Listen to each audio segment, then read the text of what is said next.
అన్నాడు అనలేదా? ఈ మీరన్న మాటలా మేము పెట్టిన మాటలా? అంతేకాదు కాపులు పెద్దన్న పాత్ర పోషించాలి ఈ రాష్ట్రంలో అన్నాడు. కులం పేరెత్తినటువంటి వ్యక్తి పవన్ కళ్యాణ్ గారు.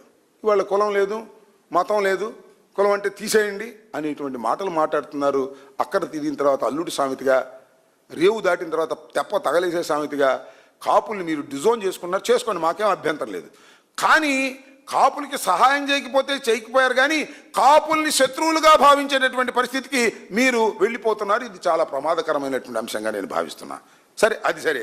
రెండో మాట మాట్లాడతారండి. మరి ఆయన ఉద్దేశం ఏంటో నాకు అర్థం కాల.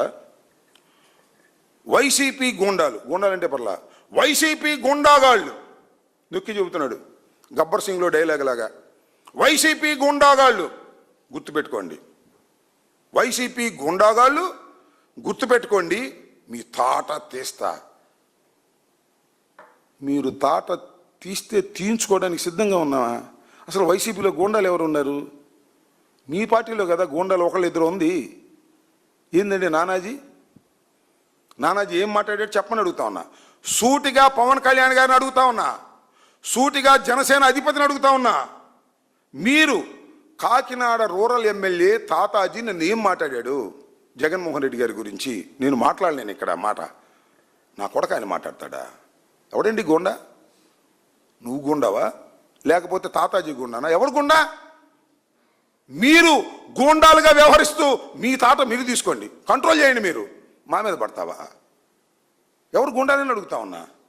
3 సంవత్సరాలు అంటే స్ట్రింజెంట్ యాక్షన్ తీసుకుంటా అంట.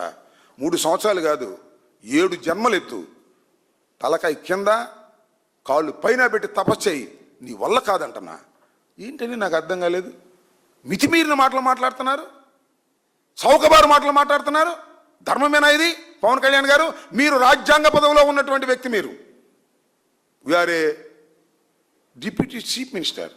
అయితే మీ ఇష్టమైన మాట్లాడేటువంటి కార్యక్రమాలు చేయటం చాలా దురదృష్టకరమని ఈ సందర్భంగా నేను చెప్పదలుచుకున్నాను. ఈ విధంగా మీరు ఏదో ఒక విధంగా మమ్మల్ని కించపరచాలనే వాదన తప్ప సరుకు లేని మాటలు మాట్లాడుతున్నారు. ఏమండి, నేను ఒకటి అడుగుతా ఉన్నా పవన్ కళ్యాణ్ గారు, అసలు మీకు సిగ్గు లేదు, బుర్ర లేదు, సిగ్గు కూడా లేదు. నేనేం చేయను చెప్పు? మొన్న సామినేని ఉదయభాను వెళ్ళాడు. ఎవరి దగ్గరికి? విజయలక్ష్మి గారి దగ్గరికి. పలకరించాడు, ఓదార్చాడు. దాంతోపాటు ఒక బ్యాచ్ కూడా వెళ్ళింది, జనసేన బ్యాచ్. ఆ బ్యాచ్ వాడు నాగరాజు సపోర్ట్ చేస్తుంది, అది వేరే విషయం. చూడండి విజువల్స్ అక్కడే ఇక్కడే. వెళ్ళి పవన్ కళ్యాణ్ గారు పంపిస్తే నేను వచ్చాను తల్లి, నేను ఓదార్చడానికి అన్నాడు. ఏంటిది? ఇక్కడేమో సామినేని ఉదయభాను వెళ్ళండి, ఆ తల్లిని పరామర్శించండి అంటారు. కాకినాడ వచ్చేమో క్రిమినల్ అంటారు. నేను అడుగుతానండి, క్రిమినల్ అనుకోండి కాసేపు సాయి కృష్ణ 23 ఏళ్ల వ్యక్తి ఒక క్రిమినల్ యాక్టివిటీస్లో పాల్గొన్నాడు, రుజువు కాలేదు సుమా. చంపేస్తావా? చంపేయడానికి లైసెన్స్ ఇస్తావా పవన్ కళ్యాణ్ గారు? చంపేయచ్చా? మరి నానాజీని ఏం చేయాలి? నానాజీ మీద ఎన్ని కేసులు ఉన్నాయి? నానాజీని ఏం చేయాలంటున్నా? లేదు. చింతమనేని ప్రభాకర్ ఏం చేయాలి? చింతమనేని ప్రభాకర్ ఏం చేశాడు గుర్తుందా నీకు? అసలు ఉండవా ఊళ్ళో? అమెరికాలో ఉన్నావా? జపాన్ వెళ్ళావా? ఏం చేశాడు? వెళ్ళి శ్రీనివాస్ అని ఇంటి మీద, వాళ్ళ ఇంటి మీద దాడి చేశాడు, కొట్టడానికి ప్రయత్నం చేశాడు. ఏం చేశారు మీ పోలీసులు తెలుసా? శ్రీనివాస్ మీద కేసు పెట్టారు.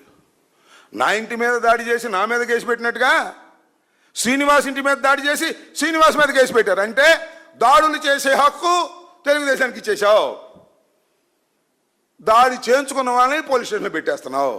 ఏం మాట నాకు అర్థం కాల. ఇంకో మాట అన్నాడండు, నేను హోంమంత్రిగా లేకపోవటం క్రిమినల్స్ అదృష్టం, ఈయన హోంమంత్రిగా ఉంటే క్రిమినల్స్ అందరూ దురదృష్టవంతులు, అందరినీ కొట్టి పడేసేవాడు, అందరినీ జైల్లో పెట్టేసేవాడు. అదేగా మీ అభిప్రాయం? అంటే ఇప్పుడున్న హోంమంత్రి ఏం పనికి మాలిందని నాకు అర్థం కాల. ఇప్పుడున్న హోంమంత్రి గారు ఉన్నారు కదా, గౌరవనీయులైనటువంటి అనిత గారు, ఆమె వాళ్ళ అదృష్టమా? ఆమె ఉంటాం క్రిమినల్స్ అదృష్టమా? ఆమె ఏం చేయట్లేదా? ఆమె అసమర్థురాలా? అంటే నీ క్యాబినెట్లో ఉన్నటువంటి ఒక మంత్రిని కించపరిచే విధంగా మాట్లాడావా లేదా చెప్పని అడుగుతా ఉన్నా. నువ్వైతేనేమో స్ట్రింజెంట్ యాక్షన్ తీసుకుంటావు, ఆమె అయితేనేమో యాక్షన్ తీసుకోవడం లేదు. Is a collective responsibility. Collective responsibility అనేది ఒకటి ఉందనే విషయం మీకు తెలియదు. ఇంకో మాట కూడా చెప్తున్నా, అసలు లా అండ్ ఆర్డర్ ఆమె దగ్గరే ఉండదు, హోంమంత్రి తీసుకున్నా నీ దగ్గరే ఉండదు. ఉండేది సాక్షాత్తు గౌరవనీయులైన ముఖ్యమంత్రి గారి దగ్గర ఉంటుంది లా అండ్ ఆర్డర్. మీ చేతులు ఏముండదు. నేను ఒక మాట చెబుతా. అయ్యా నారా చంద్రబాబు నాయుడు గారు, ఐఎమ్ రిక్వెస్టింగ్ యూ, లేదా డిమాండ్ అనుకో, కాస్త మా పవన్ కళ్యాణ్ గారికి హోంమంత్రి ఇవ్వండి, అల్లాడిపోతున్నాడు. హోంమంత్రి ఇస్తే అందరినీ కంట్రోల్ చేసేస్తా అంట, పాపం అనిత గారు కంట్రోల్ చేయలేకపోతుందంట. కాస్త ఇవ్వండి హోంమంత్రి, ఇస్తే అందరినీ కంట్రోల్ చేసేస్తాడు. కాస్త రిక్వెస్ట్ చేస్తున్నాం, రిక్వెస్ట్ అనుకో, డిమాండ్ అనుకో. అది లేదు. ఊరికి సొల్లు మాటలు చెప్పేటటువంటి కార్యక్రమం వల్ల పవన్ కళ్యాణ్ గారు చేయటం చాలా దురదృష్టకరం. ద్వంద్వ వైఖరితో మాట్లాడుతున్నారు. ఇక్కడేమో తాట తీస్తామంటారు, మీ పార్టీలో ఉన్న వాళ్ళేమో గూండాలుగా వ్యవహరిస్తుంటే వాళ్ళ గురించి మీరు మాట్లాడరు. అక్కడేమో క్రిమినల్ అంటారు. మన సామినేని ఉదయబారుని పంపించి అక్కడేమో పరామర్శించమంటారు. మళ్ళీ సాయంత్రానికి ఇదే బ్యాచ్ వెళ్ళి నాగరాజు అరెస్ట్ చేయడానికి లేదని ఇదే బ్యాచ్ మాట్లాడుతూ ఉంది. ఏమిటి అసలు నైతిక విలువలు ఉన్నాయా మీకు? లేవా? పవన్ కళ్యాణ్ గారు ఒకసారి ఆలోచించుకోండి. చంద్రబాబు నాయుడు మాత్రం ఇంతవరకు మాట్లాడలే తెలివిగా, నువ్వు మాత్రం మాట్లాడుతున్నావు. ఇది చాలా దుర్మార్గమైనటువంటి అంశంగా నేను భావిస్తున్నాను. ఇప్పటికైనా పవన్ కళ్యాణ్ గారు కాస్త జ్ఞానోదయం అవ్వాలని నేను కోరుకుంటున్నాను. ఏ క్రిమినల్ అయినా, ఎంత రవిడీ షీటర్ అయినా పోలీస్ స్టేషన్లో హత్యలు చేసి బూడిద చేసి హక్కు ఏ రాజ్యాంగము ఇవ్వలేదు. మిస్టర్ పవన్ కళ్యాణ్ గారు, మీకు మనవి చేస్తున్న కసాబ్ ఇండియా మీద దాడి చేశాడు. అనేక మంది మరణానికి కారణమయ్యారు. ఆ బ్యాచ్ స్పాట్లో చాలామందిని కాల్చేశారు. కసబ్ దొరికాడు, కాల్చలేదు. భారత రాజ్యాంగం ప్రకారం ట్రయల్ చేసి నేరం రుజువు చేసి ఉరిశిక్ష వేశారు. అది ముందా గుర్తుందా లేదా నీకు? అయితే మన విజయవాడలో మాత్రం ఎవరైనా చంపేయచ్చు, బూడి చేసేయచ్చు. కసబును మాత్రం చట్ట ప్రకారం చేయాల్సిందే. అది భారత రాజ్యాంగం చెప్పేటటువంటి అంశాలు. రాజ్యాంగం మీద నీకు గౌరవం లేదు, విశ్వాసం లేదు. అవసరమైనప్పుడు మాత్రం రాజ్యాంగం మీద విశ్వాసం ఉన్నట్టుగా నటిస్తావు. ఇది చాలా దుర్మార్గమైనటువంటి అంశం. నేను చెప్పగలను, జనసేన గుండాలారా అని. జనసేనలో అందరూ గుండాలు లేరు, ఎవరు ఇట్లాంటి తాతాజీ లాంటి వాడు తప్ప. జనసేనలో ఉన్న కార్యకర్తలు పాపం నువ్వేదో ముఖ్యమంత్రి అవుతావని ఆశపడేటటువంటి ఆశాజీవులు ఉన్నారు. వాళ్ళందరూ నెత్తిన నిప్పులు పోస్తున్నావు. చంద్రబాబుకి చేతులు నీళ్లు తాగమంటున్నావు. వాళ్ళు గణగణమని అల్లాడిపోతా ఉన్నారు. ఇది గుర్తుపెట్టుకోండి. గూండాలు ఎక్కడున్నా గూండాలే. అది తెలుగుదేశంలో ఉన్నా, నానాజీ లాంటి వాళ్ళు నీ పార్టీలో ఉన్నా వాళ్ళు గూండాలే. దాని పక్కన చింతమనేని ప్రభాకర్ లాంటి గూండాలు ఎంతోమంది ఉన్నారు. వాళ్ళ తాట తీయలేని వాడివి మమ్మల్ని గూండాల ముద్ర వేసి మా తాట తీస్తానని ఊరిని సొల్లు కబుర్లు చెప్పే కార్యక్రమాలు చేయమాకండి. మీ సొల్లు కబుర్లకి ఉడత ఊపులకి వైఎస్ఆర్ కాంగ్రెస్ పార్టీ భయపడేది కాదనే విషయాన్ని గుర్తుపెట్టుకో. ఇలాంటి పిచ్చి పిచ్చి వేషాలు వేస్తే, ఇలాంటి పిచ్చి పిచ్చి మాటలు మాట్లాడితే స్ట్రింజెంట్ యాక్షన్ నీ మీద తీసుకుంటారు ప్రజలు, మేం కాదు. గుర్తుపెట్టుకో.